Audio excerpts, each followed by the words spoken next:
Okay, so here we are with just fresh out of the box, my Scaletrains Dash 9, just got it in today. And this is the first one I've received that actually has a little bit of a crinkled box there.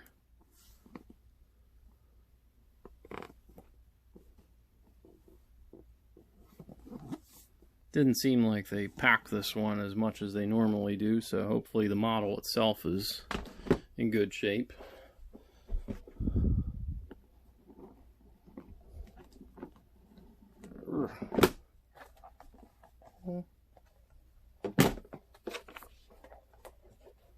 And of course the manual.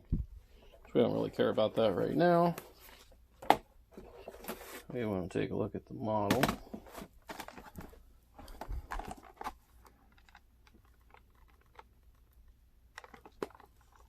So let's get it out and take a look.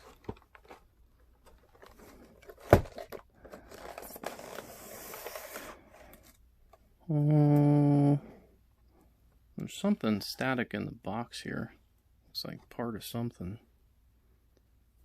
I don't know what that is.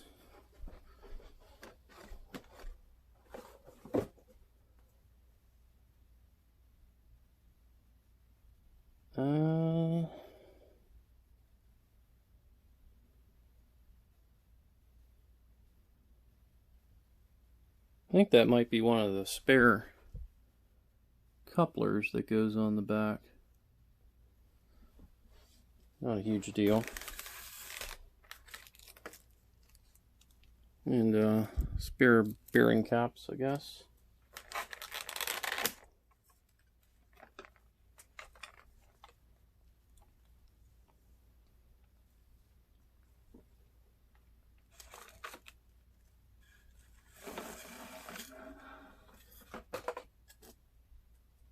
I don't want to lose that piece.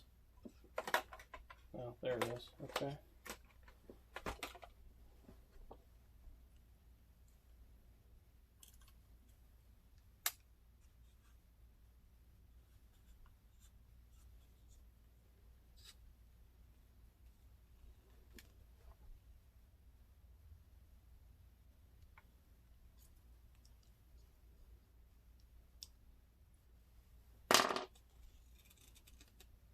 Uh-oh. That's not good. There's a piece of something here.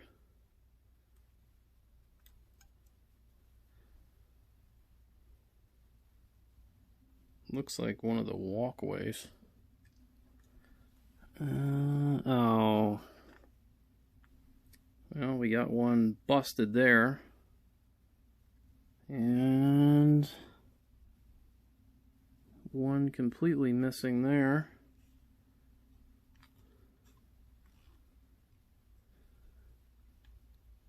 One almost busted at the front here. It's a little bit crooked. And that part's good. So upon further inspection, it appears that my issues are as I'm missing that little coupler piece back here. There's a part that needs repainted on this railing. This is going to need re-glued up front. Missing that bottom step there, which I should be able to re-glue back in. And on the other side, one of the front railing, kind of right up here, it kind of has the same issue as this back one here. So other than that, I think I'm okay. Oh, we're up here. We can take a look at the detail on this thing.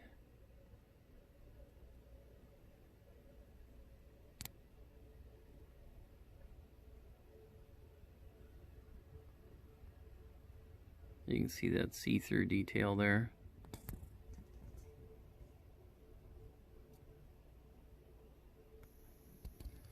Just resuming the other side here.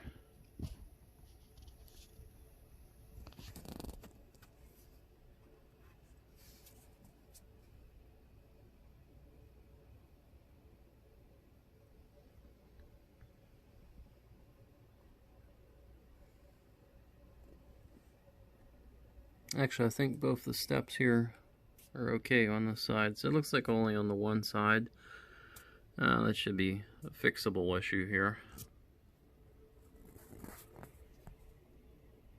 Everything on the front and back appears to be okay, other than just missing that one little spare coupler there.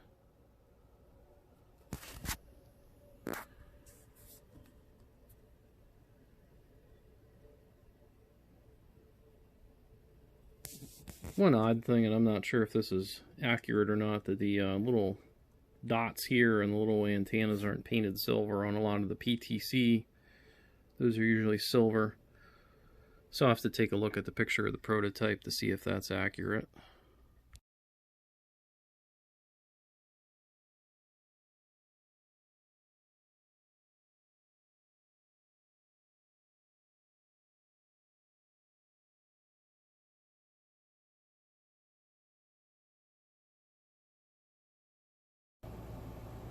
So I just fixed my damage there, and you can kind of see.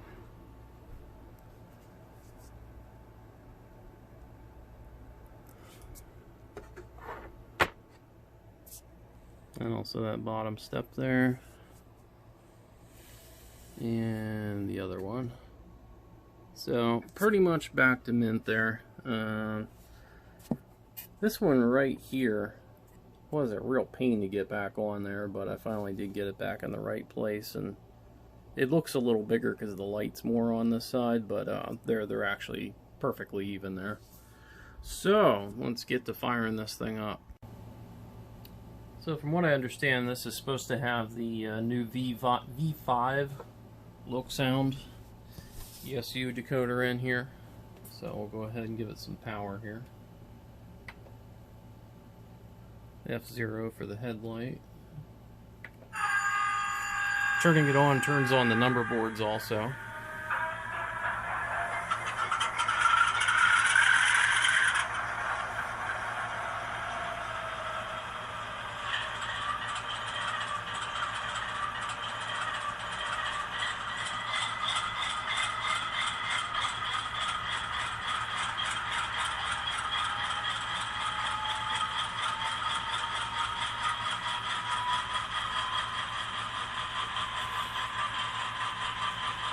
Sounds like a slightly different file than what I've heard before.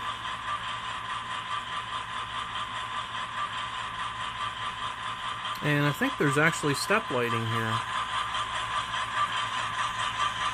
You can kind of sort of see it right below the little horse there.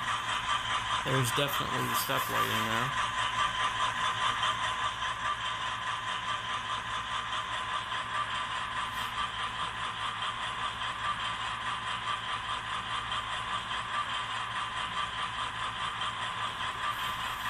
We got our ditch lights there.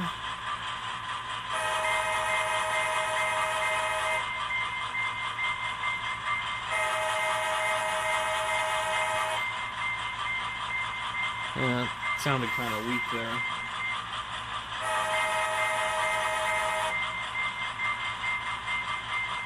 Might have to mess around a little bit with some of the sound volumes.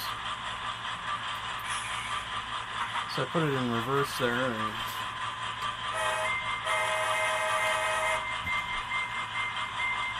looks like the ditch lights correctly flash in the rear.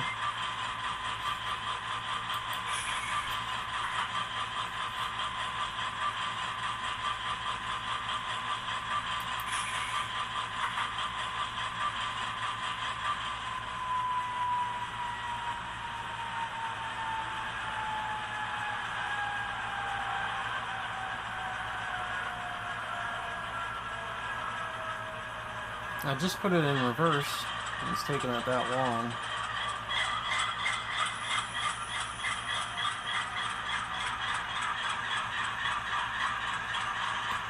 I'll give it a little bell here.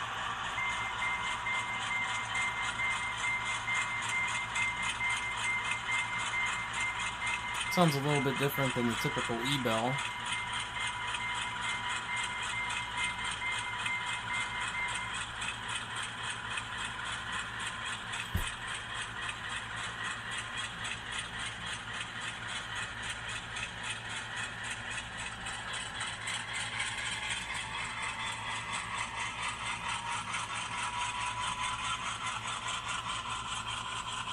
Sounds nice and grindy, kind of like a Devo.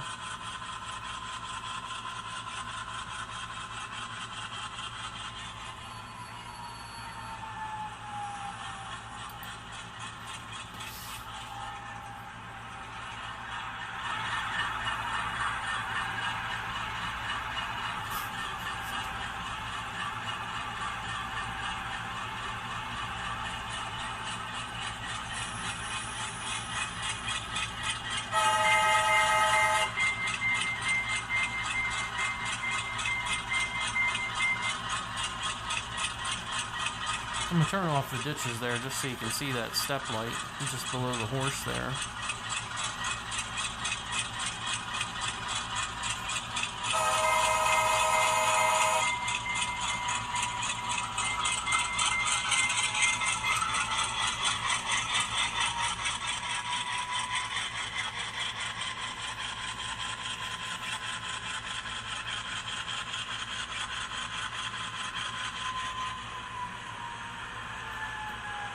I'm going to do the drive hold here and notch it up all the way.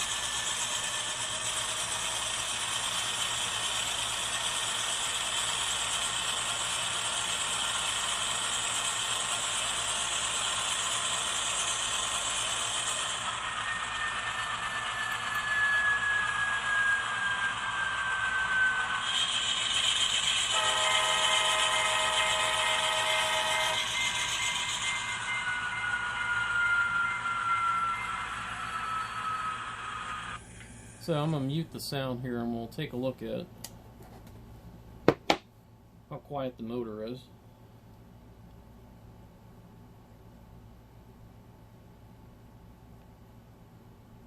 Very quiet.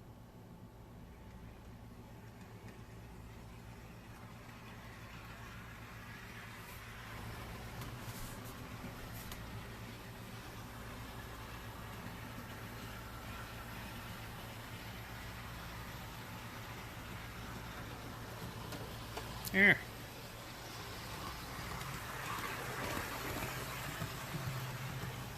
Super quiet.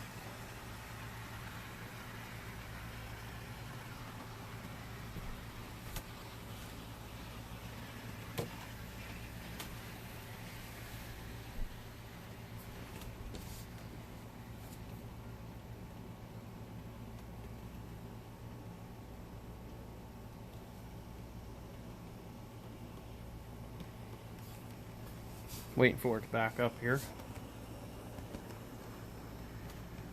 Very, very quiet motor. So that is nice. Gotta say, that's one of the quietest motors I've heard on a diesel. So the comparison at least has to be made a number of ways to kind of the previous gold standard for Norfolk Southern Dash 9s, which was the MTH, just here on the right. And just looking at them side by side, so we have the MTH here and the Scaletrains there. I mean, there's going to be some differences here. Scaletrains definitely does try to go all out in getting road-specific detail as well as number-specific detail. Whereas MTH is kind of more like one casting, and then they just kind of slap any old road name on it. And then they do have some road-specific detail, but obviously not quite as much as Scaletrains. So just taking a look at the two of them here, you can see that kind of that little stripe up the middle is a little more pronounced than what it is on this one.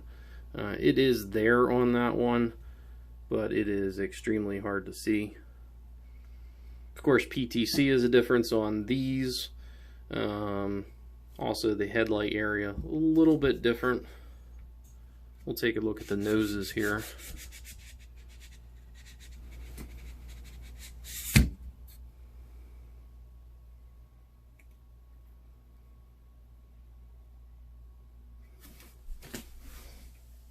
So very, very similar. Little red cable there is a little bit different in how it's wrapped up on the MTH. MTH tend to use a little bit oversized ditch lights. Trying to see any other noticeable differences here. Not really. A little bit bigger hoses on this one. The lengths, the sunshades, pretty similar. Looking at the horns here, it looks like the MTH horn is a little bit oversized, as well as the exhaust is a little bit higher. Not much. I mean, we're talking like tenths of a millimeter here. So taking a look at the sides here.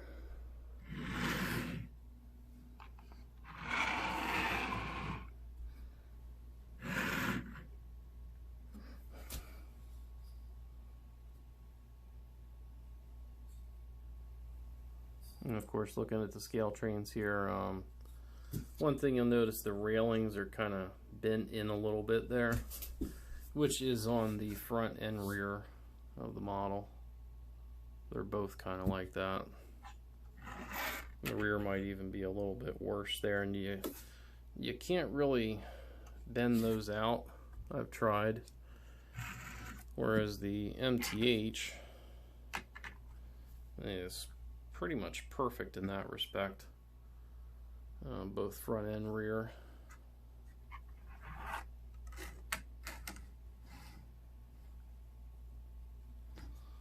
Also, color wise, I do kind of prefer it's kind of hard to tell in this light, but I do kind of prefer the yellow that's on the MTH a little bit better. And you'll see, as far as like the crispness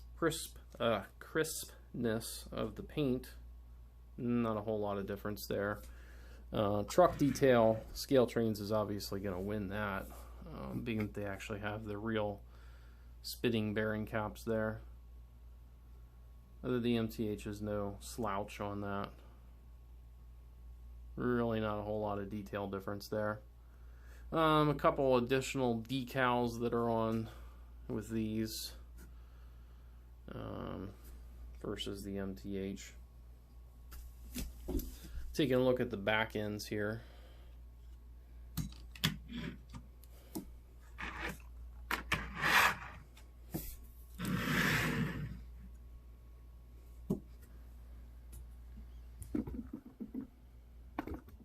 Again, similar, a little bit different cable difference back here. Slightly oversized ditch lights. The fonts are a little bit different on the numbers, so I'm not quite sure what's up with that. I would assume that probably the Scaletrains is the more accurate there. They both do have the little spare knuckles on the back. MTH is a little harder to see there versus the Scaletrains, but pretty close. Same anti-skid walkways on both of them there. Not a whole lot of difference really. And you can see here that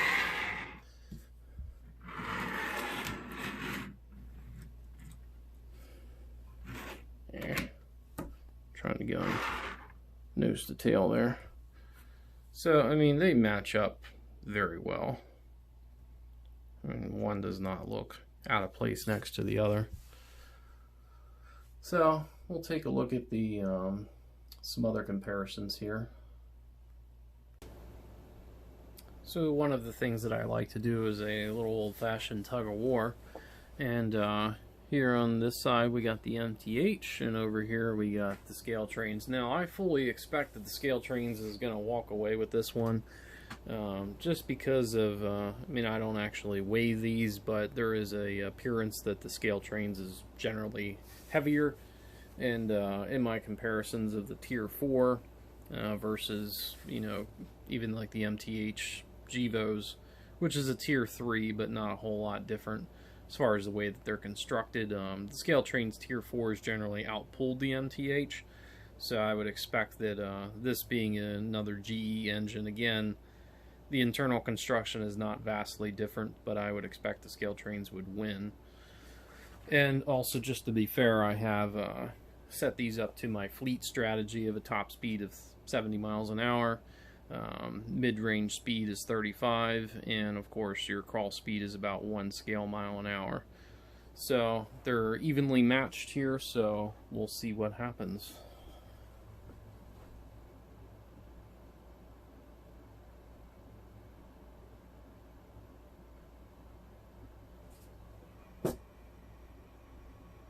So we're at speed step 3, and the Scaletrains is already dragging it a little bit.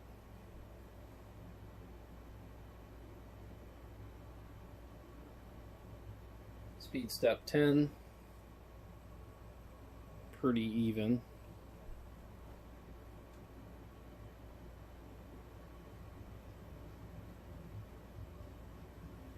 Speed step 21, no real change.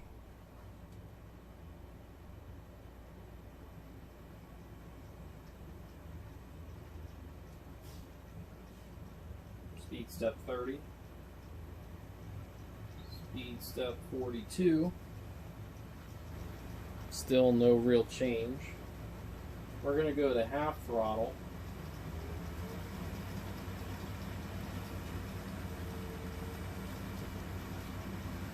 No real change.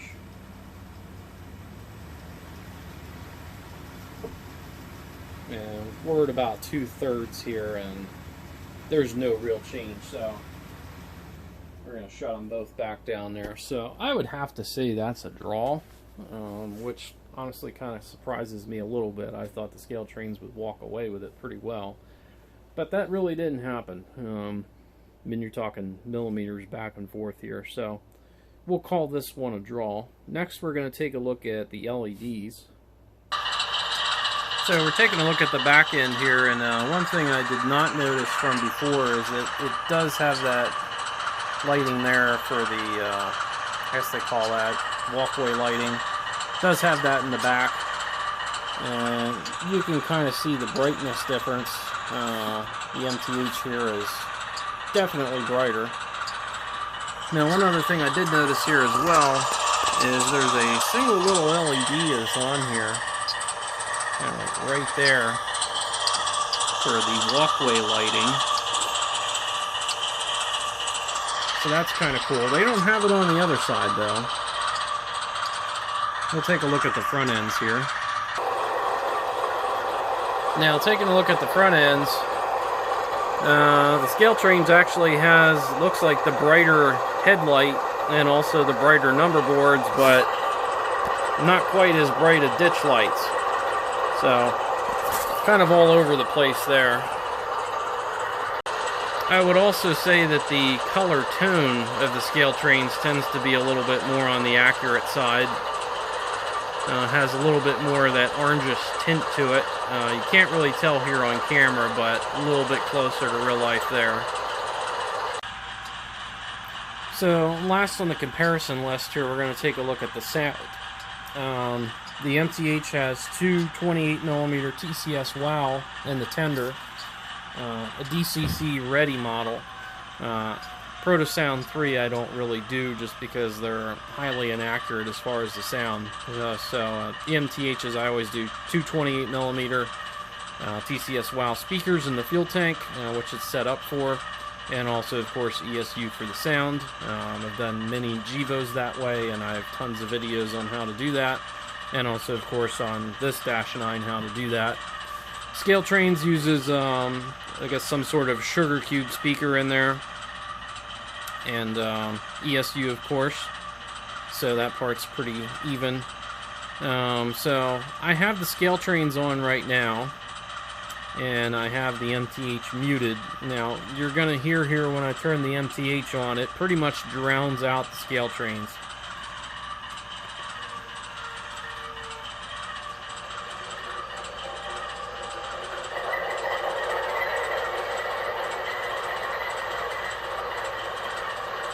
And we'll do a horn comparison here. Scaletrains. Kind of almost staticky. Very quiet. Kind of reminds me of old Tsunami 1. And then we're going to do a horn blast here on the MTH. Pretty night and day there. So lastly here to wrap this up, one other thing I did not mention is this engine has built-in keep alive. Most of the Scaletrains, at least the sound-equipped engines, I believe, all have that feature built into them. So there's not many engines on the market outside of, I think, MTH has that on their Protosound 3 engines. Nobody else really does, at least not in the factory sound-equipped engines. It's something you can add to most soundtracks or ESU locomotives for relatively little trouble and around usually $20 to $30. So some of the really strong points on this engine, I would say the best feature is definitely going to be the drivetrain. It is fantastic. It is super quiet, super strong, everything that you would want there.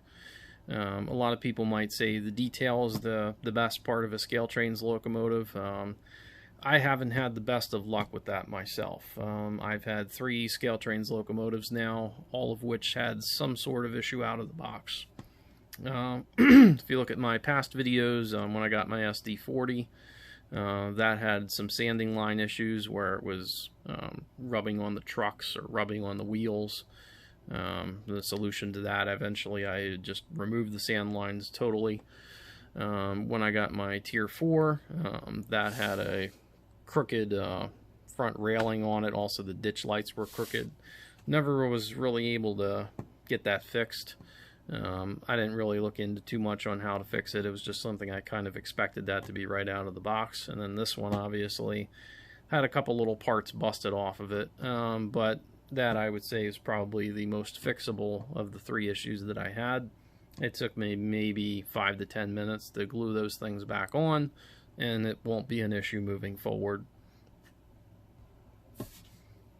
The lighting features I really like. Some of these are pretty innovative. I've never seen an LED on the side here before for the lighting. I kind of wish it maybe had some of the truck lighting. I don't know, maybe in future models that'd be something they implement. We've saw that before with the SD60Es from Athearn. I think that would be a cool touch. And, you know, it's not impossible to do that yourself on here. So it's something you could probably add. I saw that done on a couple locomotives on some videos online. Maybe at some point, if I wanted to get fancy, I'll go ahead and do that to this one. You know, with this one, really the only possible negatives to it is the cost. We've kind of reached a point where engines that have factory sound now are starting to get pretty close to $300, even street prices. This one was about $265 shipped, and that's pretty much the going rate now with most factory sound locomotives. The negatives, you know, the detail. With having a high degree of detail in plastic, at least, there's a degree of being fragile that you kind of have to accept. I would prefer, you know, a level of detail that kind of just goes right up to the limit of being durable and then just kind of stays there, whereas in plastic now we've kind of reached a point where things are just so super detailed, but they're also so super fragile. So something to keep in mind with this one, and you even have to be careful with how you pick these up, because you can't really see it here, but there is little tiny things that extend off of here called eye bolts. And if you grab it in the wrong place, you will smash those right off of there. So even just picking this thing up, you have to be really careful. And, you know, when you are picking up a locomotive, you generally want to kind of go by the fuel tank when you're picking it up, and you don't want to pinch anything along the top here. If you have to pinch an area, probably here in the middle is the safest area. So if you have any small kids or anybody that's handling these, you do want to show them the proper way so that it doesn't get damaged. Because for something that, you know, these little tiny parts that are, you know, literally half a millimeter wide, you may not even know this for a long time that they're busted off. And when you do have to fix them, it is extremely tedious work. So save yourself the trouble and handle them super gently. I would be a little bit worried if one of these got in a wreck. You know, you could very well total a lot of the engine in a wreck, or if it was to simply fall on its side, because a lot of these details will not hold up. It's super fragile. So I think that about covers it, and we've kind of gone over anything there. And I'm really happy to have another Norfolk Southern Dash 9 in the fleet. I say that I do Norfolk Southern, but I actually don't really have that many Dash 9s. So, I mean, you saw the 2 of them here that I have. So, if you're going to do Norfolk Southern, you need a really big fleet of these, because there's almost no NS trains that don't go by with one of these hooked onto it. And it's definitely their most popular engine. They have over 1,100 of them in their fleet. I really hope that some other manufacturers choose to do these. I hope that MTH goes forward and builds more of them, at least in the modern scheme, and that they don't just kind of wimp out just because Scaletrains is doing them now. There was also supposed to be some Intermountain ones that were supposed to come out years ago. Who knows if those are actually still going to happen, but they were also going to do, you know, the Santa Fe War Bonnets, the NS, Union Pacific, BNSF, a number of other roads. I hope that they go through and do it, just because their Tier 4 models were excellent, and I hope that that transfers through on any other projects that they do. But that's another story for another day regarding Intermountain. So that's all for this one.